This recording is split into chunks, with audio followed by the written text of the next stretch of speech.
Another week, another new comic book day. So you know what that means. I've got a brand new top 10 list to go over with you guys. So keep watching this video to hear my reviews and see which issue claims number one this week. Stay tuned.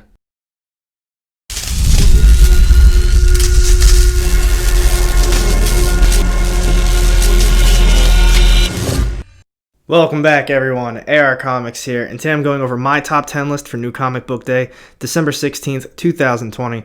But before I get into my list, if you are new to the channel and you love comic books, go ahead and hit that subscribe button down low and the little bell to get notified every time I drop new content. You won't regret it. And now, without further ado, let's get started on this week's top 10. So just quick little disclosure before I get into this list, I actually only have 9 issues to review this week. I didn't want to buy a 10th one just for the sake of buying it. So coming in at number 9, We Only Find Them When They're Dead, number 4. This is cover A. And I don't know if this book deserves to come in last place, but it was such a massive letdown to me that I had to put it there. Over the course of all of these issues, it's been building up, and I thought that this was finally going to be the one that they just give out all this info. We were going to see all this cool stuff, and I thought it was such a letdown. It picks up right where the last one left off, and that was the entire issue. They were still just going back and forth with each other.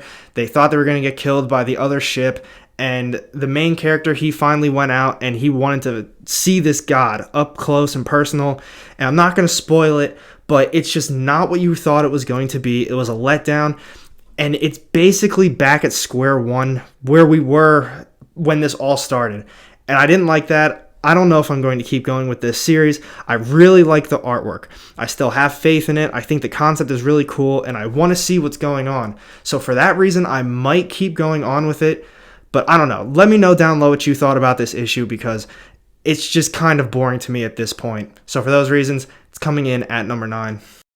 And next up, coming in at number 8, we have Symbiote Spider-Man number 2. This is cover B, and this was a very last second pickup for me. I did not anticipate on grabbing this at all, but I thought, you know what? I read the first 2 volumes. I have the first issue of this series. Maybe it got a little bit better. I really like the King in Black stuff, so maybe it kind of ties in better with it, but it didn't. This story is just not doing it for me. I didn't really like it at all. I do love the artwork, though. I think it's very well done, but this issue picks up right where the last one left off. Spider-Man, Ned Leeds, he gets taken over by that symbiote shadow monster thing, whatever that's supposed to be.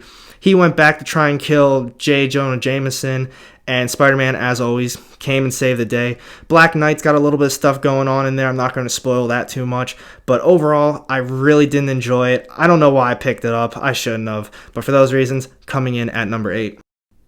And now we've got coming in at number 7, Once and Future, number 14. This is cover A.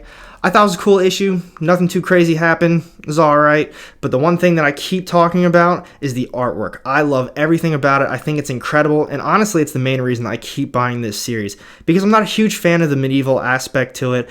I like the concept of the story comes to life and they have to solve it or fix whatever's going on before it reaches the real world. But I'm just not a medieval guy. But as far as this issue goes, the best way to describe it, I think, is that it's like a side mission in a video game. We've got all these big plot points going on, and then this little thing happening. It picked up right where the last one left off. I don't think it's the end of the arc, though. But let me know what you think down low about Once and Future, because every time there's a new issue that comes out, all I say that's positive about this series to me is the artwork. So let me know what you're thinking about the story. Up next, coming in at number 6, we have The Immortal Hulk, number 41. This is cover A. I think this cover is absolutely beautiful. I think Alex Ross did a great job on it. I love every single one of his covers that he's done for The Immortal Hulk, and the interior art is just as well done. I love how it covers both pages. It's creepy, and I just love it. It's nice and colorful, but as far as this issue goes, I think I had a lot more expectations for it. It was definitely on the more slower, boring side, despite having a Thing Hulk fight. I think my expectations were just too hyped up for that. It was very boring. The Thing was beating Hulk's ass the entire time, because if you're reading this, you know the Hulk's not really the Hulk right now. He's Kid Hulk, so he was weak, he was crying and just whining the whole time. And the Thing is like, man, what's going on with him? But the Hulk eventually went away. Joe Fixit came out. They had a nice little sit-down dinner. They chatted it up. And I just had so much more expectations for this issue. I thought it was going to be a whole battle the entire time, and it just wasn't. For something that's supposed to be ending, I think, around issue 50, they're taking their sweet time on it, because as much as I love this series, it has been very boring this last arc. I've had more expectations because it just seems like they're building it up and they just drop it down again. So let me know what you're thinking about Immortal Hulk. I know it's going to get better, and I think these next few issues are going to be very good. But until that time comes, thought it was just a boring issue. And now we've got coming in at number 5, Black Cat number 1. This is the nullified variant, and honestly, this surprised me. It was way better than I thought it was going to be. They did a great job portraying the Black Cat. She is exactly how you think of her. She's out there, she's scheming, she's trying to steal things, and I like that. And as far as the tie-in goes, this tied in perfectly with the King in Black run. A lot of these other tie-ins are kind of their own little story. It doesn't really have to do with the big picture, but this one did. I thought it was very well done. As I was saying, it definitely surprised me a bit, but the ending, I just had better hopes for it. I thought they could have done a better job with it. I'm not going to spoil with who she has to save, but if you're reading King in Black, I thought that she was going to have to go in there and save Dylan, and so Dylan was going to be released, and it was just going to be a big cool thing, but it wasn't. But I am really excited for the next issue. I thought it was very good. I liked the artwork. I thought the story itself was told very well. So for those reasons, coming in at number 5, you should definitely check this out if you were on the fence with it. And now we've got coming in at number 4, Batman 105. This is cover A, and this was also the end of the arc. So if you don't want to hear any sort of spoilers, move on over to number 3 and I'll see you there. But as far as this issue goes, I thought it was really good. It wasn't what I expected at all. I think I hyped it up a little bit to myself, thinking that Ghostmaker and Batman was going to have this massive battle, and that did not happen. But instead, we got to see them all have a nice little moment with each other. Batman, Harley Quinn, they talked down Clown Hunter from killing Harley Quinn, and I thought that was so cool. And I thought from there, Clown Hunter might be here to stick around for a little bit, but I was expecting Ghostmaker to come in after that, maybe even kill him or have a big fight with Batman, but instead, we got to see them talk to each other, and now they're going to team up and, save Gotham. I think that's very cool, and now maybe even spec-wise, those two main characters are going to play a longer role in this series, so maybe the first appearances are going to be worth a little something down the line. Who knows? But coming in at number 4, Batman 105, I actually really love this issue.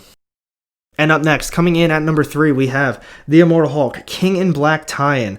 I didn't really know what to expect with this. I kept my expectations very low because I don't usually like tie-ins, but I have been loving the Immortal Hulk one-shots. And for this issue, honestly, I loved it. I thought it was so well done. But the crazy thing about it was there was no dialogue.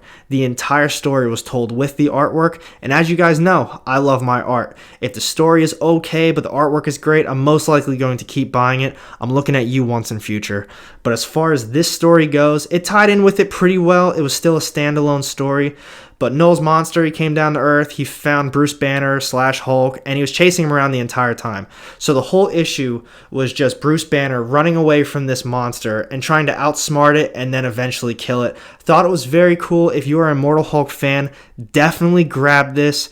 Make sure you check it out. And now, coming in at number 2, we have We Live number 3. This is cover A, and I'm very thankful for all of you guys that have turned me on to this series. Initially, when it came out, I didn't pick it up, and I thought, you know what, screw it. But everyone kept saying, the artwork is great, the story's very good too, you're going to love it, make sure you grab it.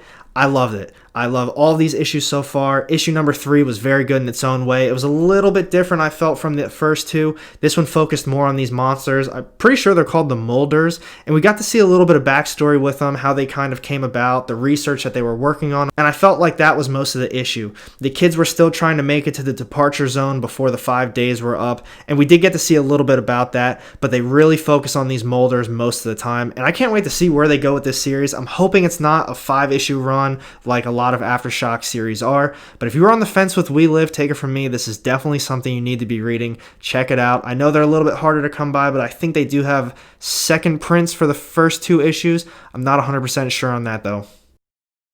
And here we are, the final issue of the week. My top choice, coming in at number 1, we have Stillwater number 4. This is cover A.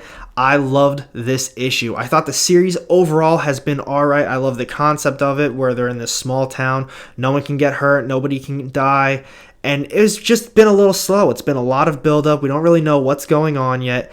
and I was kind of getting turned off a little bit because, we're on issue 2 and then 3, and I'm like, I don't know if I want to keep going on with this, but a few people have said just keep doing it, and I thought deep down, I am going to like this. I'm going to regret it if I don't pick it up, and this was the issue that turned it all around for me. It's exactly what I wanted from this series. We didn't get a lot of backstory on how it all happened because, honestly, it just kind of happened where nobody can die in this town. But I'm not going to spoil everything, but we got to see what led them to where they are now. How we got to see some change in powers, how people were getting power hungry, they wouldn't let anybody leave, and it was so cool. I love this issue. If you were on the fence, if you thought the same thing, oh, it's a little bit boring, maybe I don't know where we're going to go with this. I was feeling the same thing. This was the issue that turned it around. I'm hooked. I loved it. You need to check out Stillwater, and for those reasons, this was absolutely my top choice of the week.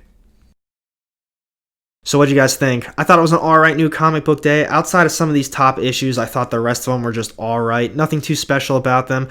But what did you guys think? What was your top issue of the week? What did I not pick up that I absolutely need to be reading? Let me know down low in the comments section what you think. So thank you for watching my video. If you did enjoy it, make sure you hit that thumbs up button. And if you don't want to miss out on any of my upcoming content and you are a dedicated comic book lover, go ahead and hit that subscribe button down low and the little bell to get notified every time I drop new content. You won't regret it. And I've got 2 more videos sitting off to the side here with more of my comic book content. Click on one of those and I'll see you in the next one. Have a good day.